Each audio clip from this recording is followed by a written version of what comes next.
Hi, I'm Dr. Pillai. I'm a radiologist. I am a mammographer, meaning I read mammograms, and I've been doing this for more than 20 years. And I've compiled a presentation which details a lot of questions that have arisen in that time, including some recent controversies. I have no disclosures of financial interest. So what I plan to cover during this are some controversies that I have seen over the past years, including whether mammography works as it's supposed to and different ways it's done around the world. For those who don't know, this is what a mammogram looks like, and this is how it's obtained with the mammography machine.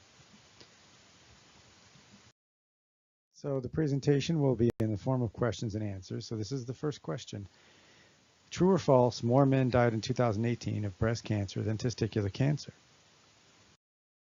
That is true, but surprising, which is,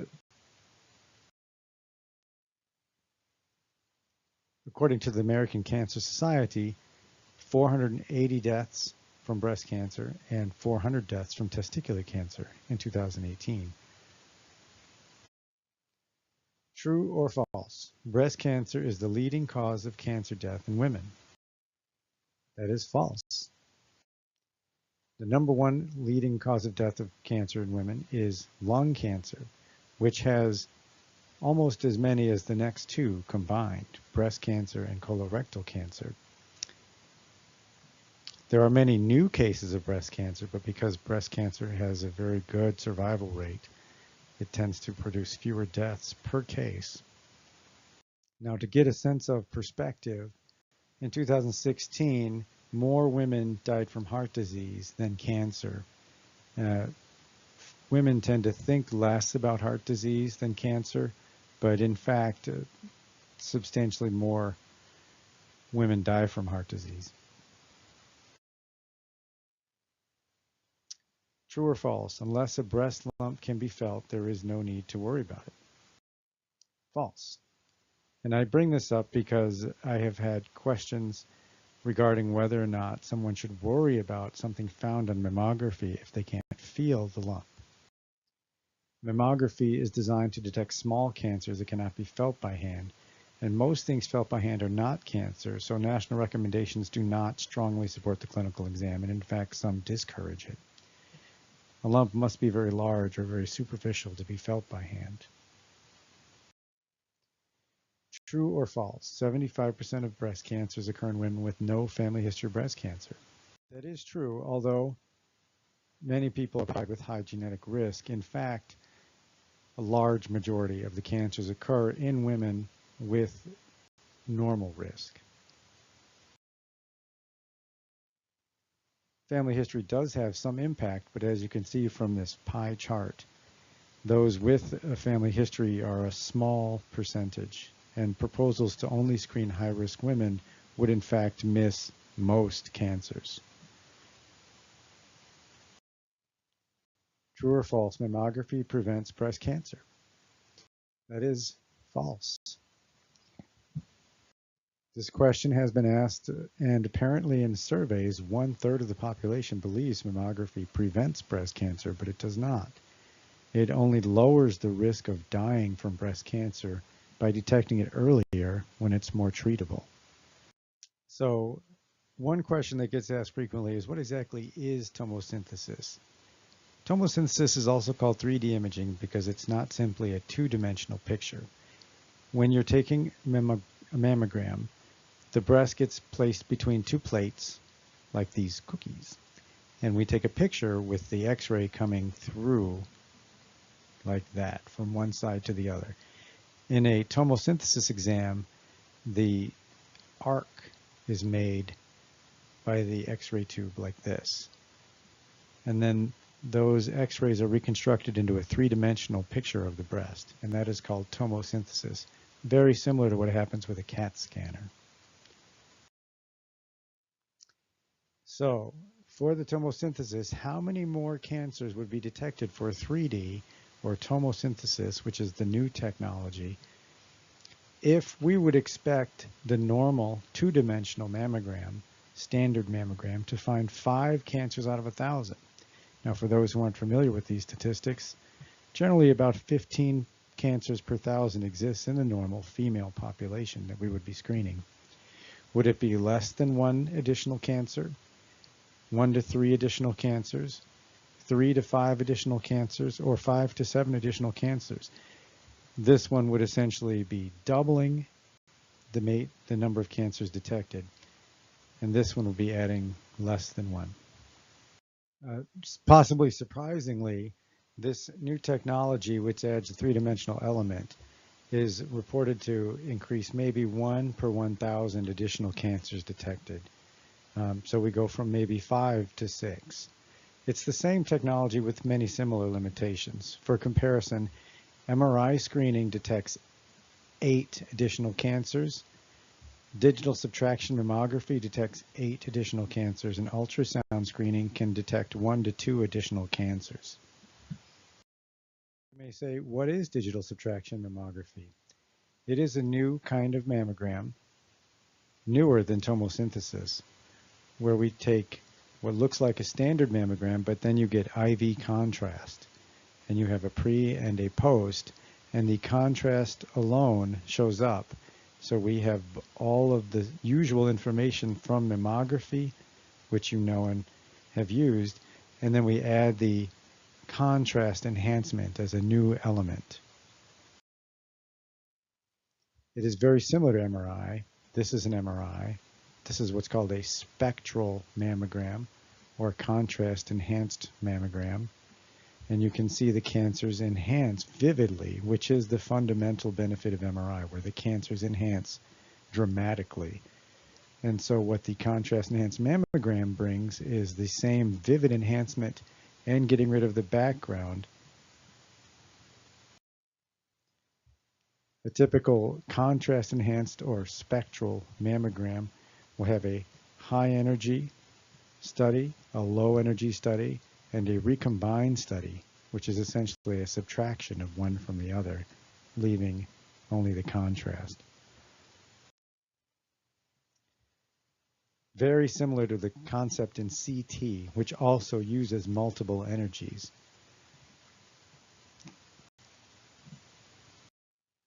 The cost is about $50,000 to upgrade a mammography unit. Currently, it does not have separate billing. It is so new that it is right now being assessed for how to use it and how to pay for it.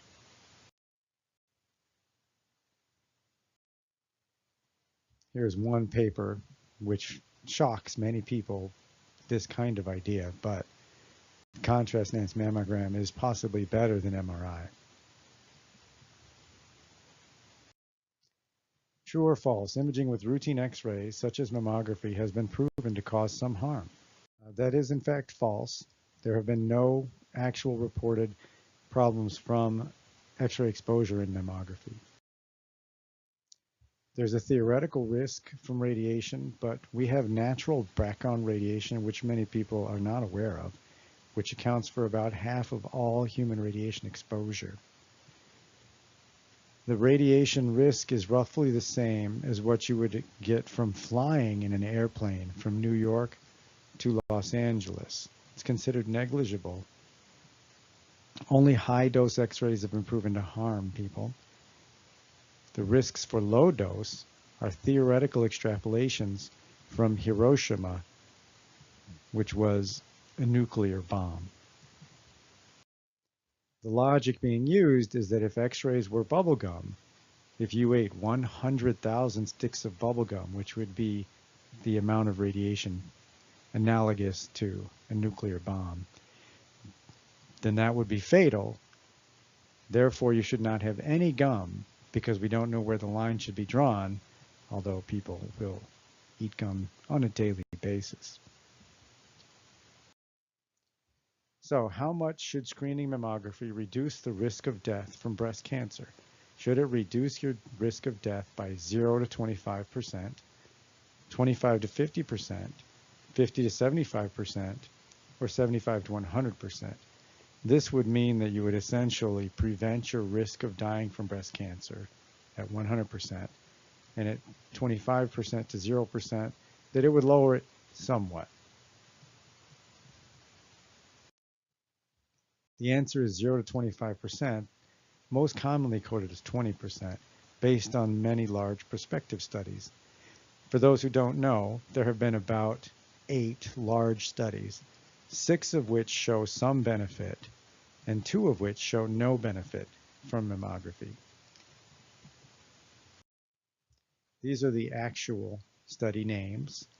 These are the ages that were assessed, and these are the percent reduction of death from breast cancer.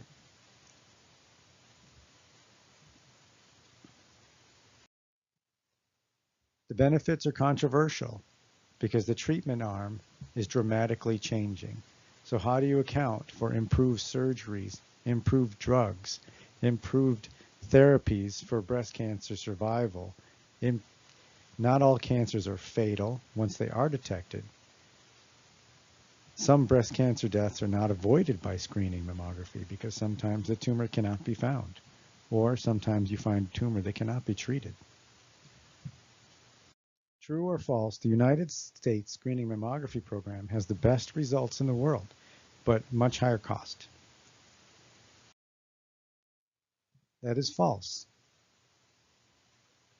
Although many Americans like to think they have the best program in the world, in fact, it's globally criticized for having too many recalls from screening for abnormalities and too many biopsies to achieve detection rates that are actually slightly worse than those compared to many European countries. The aspects hindering the United States system is access to health care and insurance, which prevents a large percentage of the population from getting screened, thereby making the overall results substantially worse. It is, however, much higher cost to achieve these results than it is in most countries.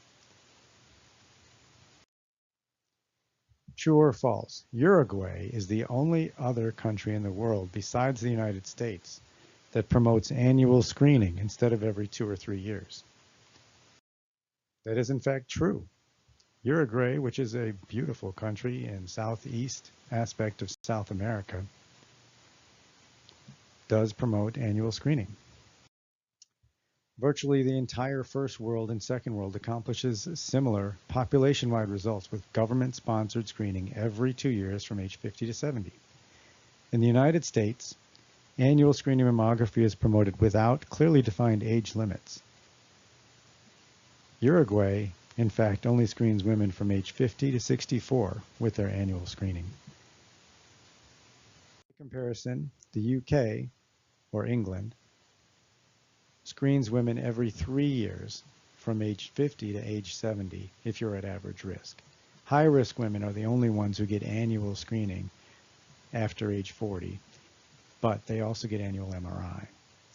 Not in the United States, but in the rest of the world, standard 2D mammography is considered adequate. Only the United States at this time uses tomosynthesis to screen people. Part of this is because tomosynthesis is being used to reduce the number of recalls. In the United States, the recall target is 10%, but in Europe, the recall target is 3%, which they frequently achieve or come very close to. So they can't get their recalls much lower. So their benefits are less and their costs are higher with tomosynthesis. The recent guideline changes to reduce the frequency of screenings were based on improvements such as converting to digital mammogram, getting 3D, better MRIs, better PETs, making detection more efficient, so we require less screening. True or false? That is false. The United States Preventive Services Task Force analyzed mammography for the United States to determine how and when it should be used. The United States Protective Task Force is a governmental agency which analyzes screening examinations and makes recommendations for when they should be used. They recently changed the recommendations for mammography from age 40 annually to age 50 to 74 every other year for average risk women, based on increasing acknowledgement of the harms that can occur, such as patient anxiety from being called back, unnecessary biopsies and unnecessary surgeries, and global results from other countries, which achieved very similar results for much less screening.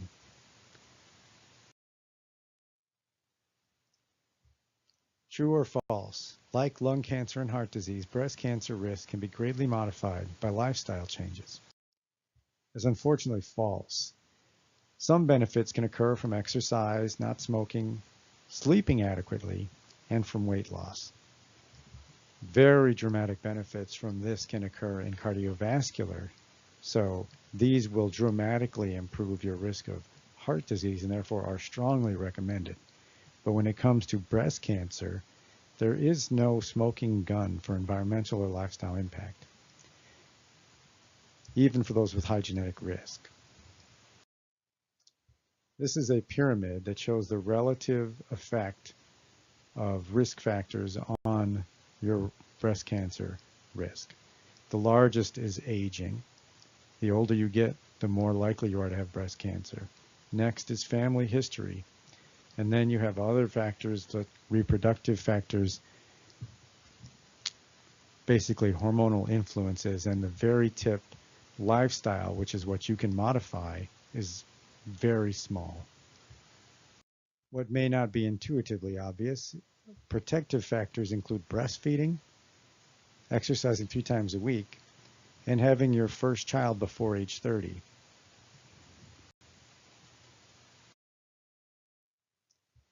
If the general female population has 15 cancers per 1,000, which we already discussed, how many would we expect screening mammography to detect? Would we expect it to find 2, 5, 10, or 13? 13 would be essentially all of them. 2 would be next to none of them. So in the United States, the Mammography Quality Standards Act, which is federal law, considers the good results to be detecting 5 breast cancers per 1,000 screened. There is a significantly lower detection rate in younger women, around age 40, where that detection rate may drop by half. So by comparison, in the UK or England, the detection rate was about 8.6 cancers per 1,000 in 2014, which is a good result. And some would say that they achieved it using far fewer resources. So what is the average 10-year survival rate after breast cancer has been detected? Is it less than 20% survive 10 years? 20 to 40%? 40 to 60%? 60 to 80%? Or greater than 80% survive 10 years? In fact, the aggregate female survival, according to the American Cancer Society, is about 83% for 10 years, which is a very good survival rate. The 5-year survival rate is 91%. And according to your stage, which essentially is how advanced your cancer is, you can see the more advanced your cancer is, the worse the survival rate is.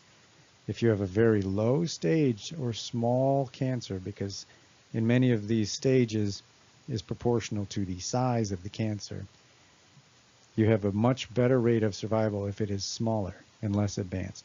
And that is why we have screening mammogram, to catch it at this stage before it gets to this stage.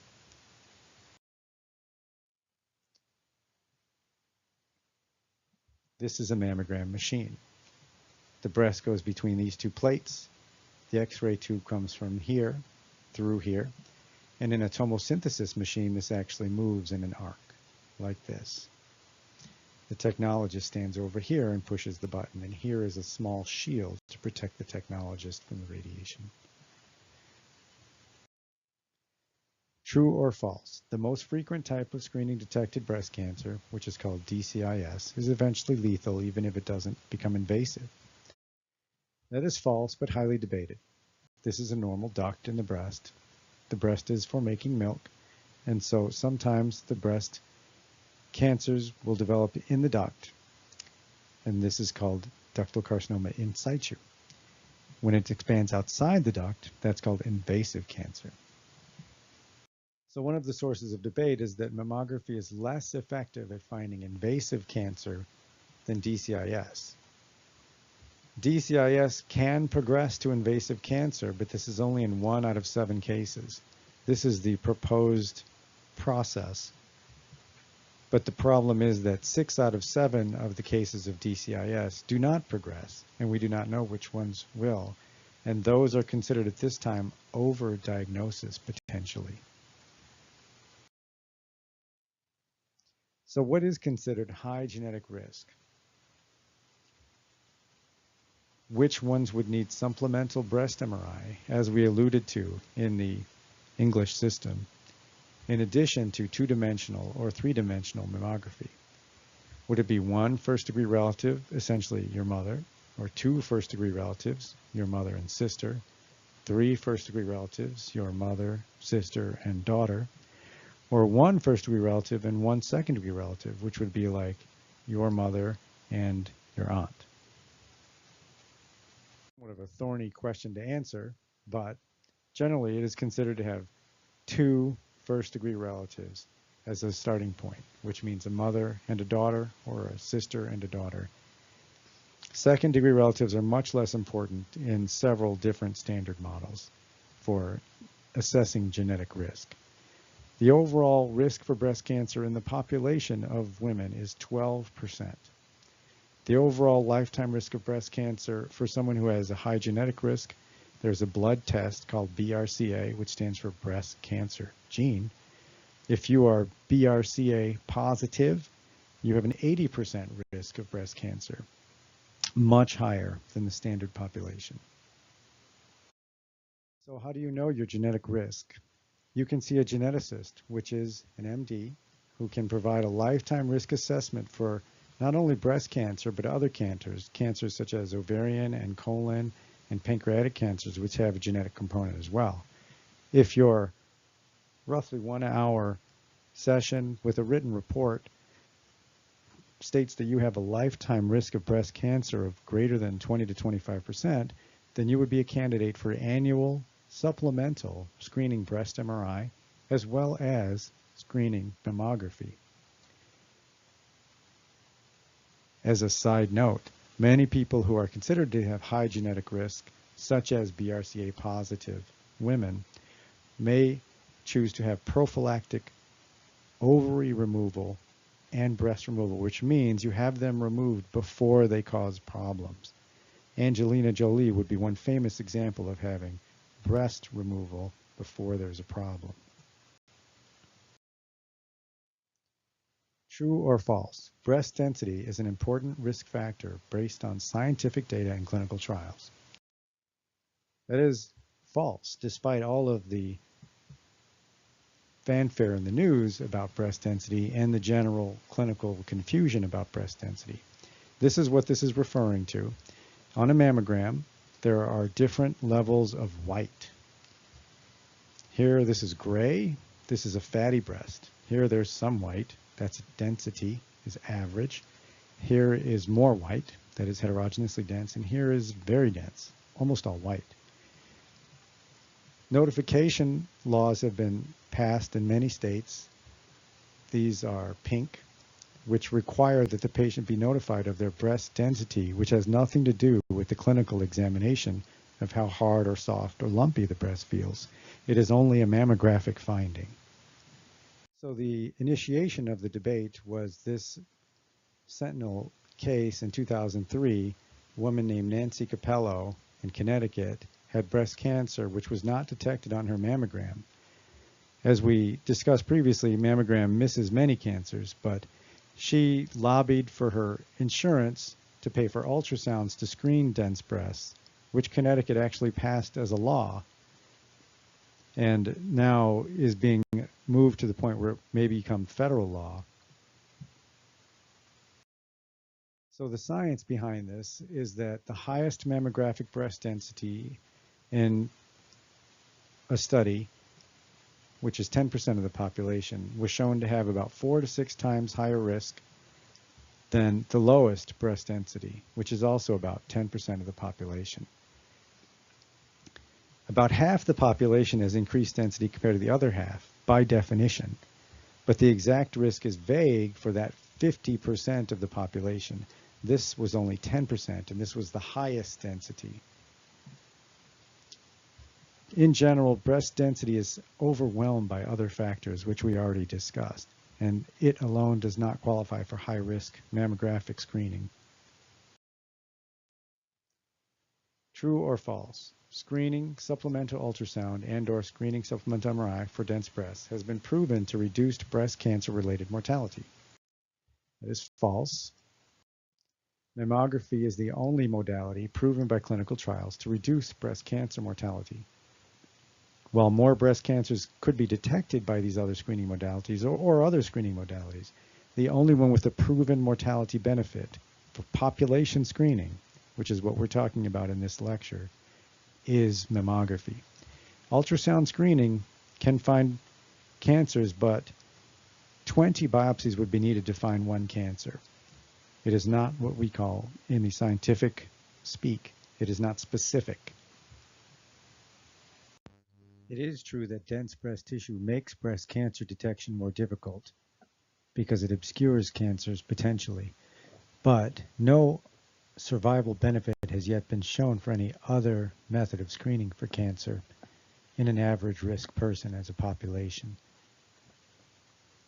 It is not generally recommended for physicians or policymakers to rely on common sense to tell a patient what they should do. And there has not been an adequate cost-benefit analysis for these alternative screening techniques, specifically in the setting of dense breasts or screening ultrasounds.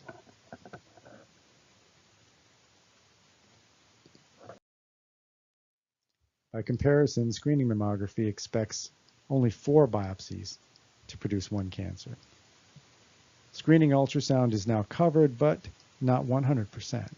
It frequently has a large copay, about $120 when it is covered. Breast MRI is currently reserved for very high-risk screening, known breast cancer, or BRCA, or equivalent high genetic risk.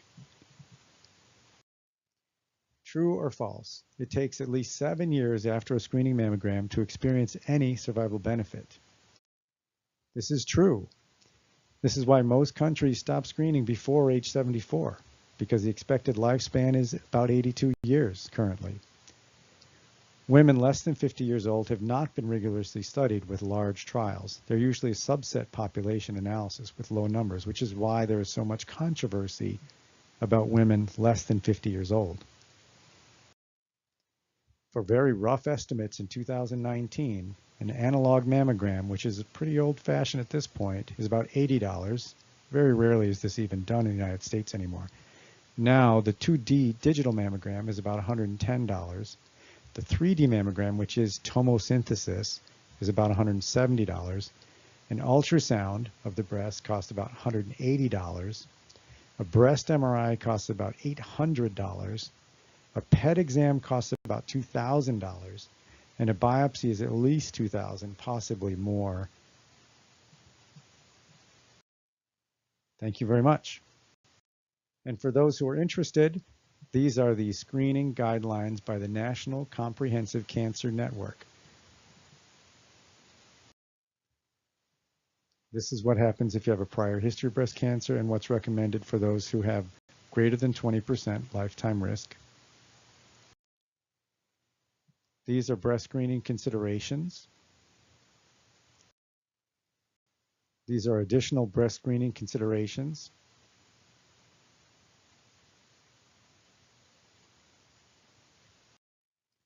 These are risk factors used in the genetic risk screening model.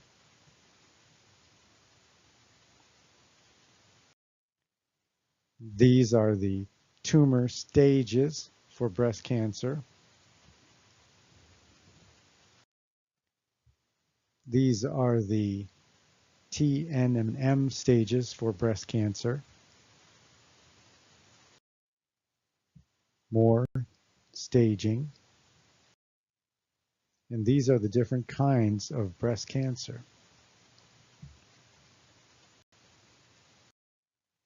This PowerPoint is going to be made available at radiologistexplanations.gmail.com, a patient YouTube channel.